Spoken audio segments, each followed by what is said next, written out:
எல்லாருக்கும் வணக்கங்க. எல்லாரும் எப்படி இருக்கீங்க? நான் ரொம்ப நல்லா இருக்கேன். நீங்களும் நல்லா இருப்பீங்கன்னு நினைக்கிறேன். ஏன்னா போன எபிசோட நிறைய பேசுறோமே நம்ம. நோ யுவர் ஒர்த் அப்படிங்கிற விஷயத்தை பத்தி. யாரெல்லாம் அதை ரொம்ப சீரியஸா எடுத்துட்டு உங்களோட ஒர்த் என்னன்னு புரிஞ்சுக்கிட்டீங்க? இல்ல இன்னும் புரிஞ்சுக்கலையா? தயவு செஞ்சு புரிஞ்சுக்கோங்க. அது நமக்கு ரொம்ப ரொம்ப முக்கியமான ஒரு விஷயம். என்னதான் நான் என்னை பத்தி தெரிஞ்சுக்கிட்டாலும் இன்னும் அவங்கள முழுசா என்னால மறக்க முடியல, அவங்கள விட்டு போகவே முடியல, அவங்ககிட்ட நான் எப்படி பார்த்தாலும் பேசிட்டு தான் இருக்கேன் அப்படின்னு நினைக்கிறீங்களா? கண்டிப்பா அந்த ஃபீலிங் இருக்கதாங்க செய்யும். அது என்ன ஒரு 100 பேர் வந்து உங்ககிட்ட சொன்னாலும் முடியவே முடியாதுங்க. நீங்க என்னதான் அவங்கள வலுக்கட்டாயமா இழுத்து பிடிச்சாலும் சரி, நீங்க என்னதான் அவங்கள வந்து பேசு பேசுன்னு சொன்னாலும் சரி, என்னதான் நான் வந்து இந்த அளவுக்கு மாறிட்டேன் பாருன்னு அவங்ககிட்ட போய் சொன்னாலும் சரி, அவங்க உங்கள கண்டு கூட மாட்டாங்க. இல்ல அப்படின்னா அவங்க உங்கள பெருசா வந்து வேல்யூ பண்ண மாட்டாங்க. இந்த பிரச்சனையில இருந்து வெளில வரக்கு ஒரு சொல்யூஷன் இருக்குங்க. உங்க தலையில இப்ப பல விஷயம் ஓடிட்டு இருக்கும். கோபம், அழுக, என்னடா இவங்க இப்படி ஆயிட்டாங்க, எப்படிலாம் நான் பிறந்தோம் இவங்க என்ன இப்படி ஆயிட்டாங்க அப்படின்னு நிறைய விஷயம் ஓடிட்டு இருக்குல்லங்க. இதுல இருந்து வெளில வரக்கு ஒரே ஒரு விஷயம் இருக்குங்க. ஒரு சூப்பர் சொல்யூஷன் இருக்கு. சொல்லட்டுங்களா? என்ன தெரியுமா? வேல்யூ. வேல்யூ பண்ணுங்கங்க. ஏங்க நான் தான் அவங்கள ஃபுல்லா வேல்யூ பண்ணிட்டே இருக்கேன். நான் அவங்கள அவங்கள மாரி நான் யாரையுமே வேல்யூ பண்ணது இல்லங்க என் வாழ்க்கையிலே. கரெக்ட். அவங்கள மாரி நீங்க யாரையுமே வாழ்க்கையில வேல்யூ பண்ணதில்ல. Including your self. தயவு செஞ்சு அவங்கள வேலிடேட் பண்றத விட்டுட்டு, நீங்க யாருங்கிறத வேல்யூ பண்ணுங்க. உங்களுக்குன்னு நல்லா யோசிச்சு பாருங்க. உங்களுக்குன்னு பெரிய ஒரு பவர் இருந்திருக்கும். உங்களுக்குன்னு ஒரு பெரிய ஒரு டேலண்ட் இருந்திருக்கும். அவ்வளோ சந்தோஷமா இருந்திருப்பீங்க.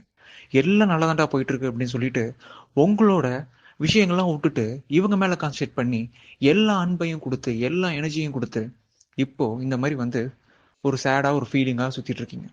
அத விட்டுட்டு உங்கள நீங்க வேல்யூ பண்ணுங்க. ரொம்ப முக்கியமான விஷயங்க. ஏன் வேல்யூ பண்ணணும் அப்படின்னா, ஒரு சின்ன எக்ஸாம்பிள் சொல்றேங்க. வேல்யூ பண்றதுன்னா, நான் இன்னைக்கே போயிட்டு என் Instagram என்னோட சோசியல் மீடியாலாம் டீஆக்டிவேட் பண்ணிடுறேன். நான் உட்காந்து இனிமே டெய்லி 1 ஹவர் படிக்க போறேன். நான் இனிமே ஒரு ஸ்கில்ல டெவலப் பண்ண போறேன். அது வேல்யூ இல்லங்க. வேல்யூ என்னன்னு தெரியுமாங்க? உங்களோட செல்ஃப் ஒர்த், உங்களோட செல்ஃப் வேல்யூன்னு ஒண்ணு இருக்குங்க. சின்ன வயசுல ஒரு எக்ஸாம்பிள், சின்ன வயசுல நீங்க அடிக்கடி கண்ணாடி பார்த்துட்டே இருப்பீங்க. கண்ணாடி பார்த்துட்டு, "அட நம்ம என்ன அழகா இருக்கோம். அட" அப்படின்னு சொல்லிட்டு தல சீவிட்டே இருந்திருப்பீங்க. அடிக்கடி உங்களுக்கு புடிச்ச விஷயங்கள பண்ணிக்கிட்டே இருந்திருப்பீங்க. இந்த மாரி டிப்ரஷன் ஸ்டேட்ல வந்ததுக்கப்புறம், இல்ல இந்த மாரி வந்து ரொம்ப சேடான ஸ்டேட்ல வந்ததுக்கப்புறம், நீங்க கண்ணாடிய கூட பார்த்திருக்க மாட்டீங்க. ஏன் அந்த கண்ணாடிய பார்த்தா கூட உங்களுக்கு உங்க மேல கோவம் தான் வரும். அந்த அழுகையான ஒரு முகம், அந்த சோகமான ஒரு முகம் பார்க்கும்போது, "என்னடா நம்ம வாழ்க்கை இப்படி ஆயிடுச்சுன்னு" தான் தோணும். ஒரே ஒரு டைம் அந்த கண்ணாடி முன்னாடி போய் நின்னு, ஒரே ஒரு ஸ்மைல் பண்ணுங்க. எல்லாம் சரியாயிருங்க. இங்க பாருங்க, சில விஷயங்கள் வந்து நம்ம மேல தப்பே இல்ல. இருந்தாலும் நம்ம அடிய வாங்கிட்டு தான் இருக்கோம். நம்ம ஹர்ட்டிங் வாங்கிட்டு தான் இருக்கோம் அப்படின்னா, அந்த விஷயத்த விடுறதுல தப்பே இல்லங்க. Let it go.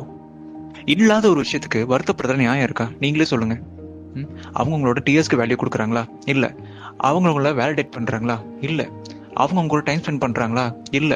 அவங்க உங்க கூட ஃபோன் பண்ணா எடுக்குறாங்களா? இல்ல. இங்க பாருங்க, எதுவுமே இல்லாம நீங்க ஏன் ஃபீல் பண்ணணும்? அவங்க தானே ஃபீல் பண்ணணும். நல்லா யோசிச்சு பாருங்க. இல்லாத ஒரு விஷயத்த தேடி ஓடலாம். ஓகேங்களா? எப்படியோ அந்த விஷயத்த கண்டுபிடிச்சிடணும்னு சொல்லிட்டு ஓடலாம். பட் அப்படி ஒரு விஷயம் வந்து உங்க கையில கிடைச்சும், இல்ல எனக்கு நீ வேணாத விஷயம் உங்கள ஒதுக்கி விடுது அப்படின்னா, அதுக்கு நீங்க இன்னும் ஓடிட்டு இருப்பீங்களா? இல்ல அழுதுட்டு இருப்பீங்களா? நல்லா யோசிச்சு பாருங்க. நீங்க ஒரு கயிற ரொம்ப இறுக்கி பிடிச்சிட்டு இருக்கீங்க. என் ஸ்பெஷல் பர்சனுக்கு எதுவும் ஆகக்கூடாது. அவங்க சப்போஸ் இந்த கயிறு விட்டா கீழ விழுந்துருவாங்க அப்படின்னு சொல்லி. ஆனா ரியாலிட்டி என்னன்னா, அவங்க அந்த கயிற விட்டு ரொம்ப நாள் ஆச்சுங்க. நீங்க தான் இன்னும் இழுக்க பிடிச்சிட்டு இருக்கீங்க. சில விஷயங்கள நம்ப கிவ் அப் பண்ணி தான் ஆகணும். Let it go. அவங்க ஸ்பெஷல் பர்சன்லாம் இல்லங்க. நீங்க தான் ஸ்பெஷலா வச்சிருக்கீங்க. ஓகே? இப்ப வேணான்ட்டாங்களே. உங்க இதே மாரி உங்களுக்கு இன்னொரு ஸ்பெஷல் பர்சன் வருவாங்க கண்டிப்பா. அது வரைக்கும் இதெல்லாம் விட்டுட்டு, ரொம்ப சந்தோஷமா, ஹேப்பியா, உங்கள நீங்க வேல்யூ பண்றதுக்கு என்னலாம் பண்ண முடியுமோ, அத மட்டும் பண்ணுங்க. இந்த வீடியோ ஆல்மோஸ்ட் முடிய போதுங்க.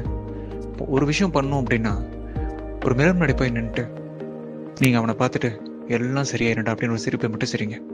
எல்லாம் சரியாயிரும். கண்டிப்பா வருவாங்க எல்லாமே. ஓகே? இதே மாரி ஒரு பாசிட்டிவான வீடியோல இருந்து உங்கள வந்து பார்க்குற வரைக்கும், love you all bye RK short space.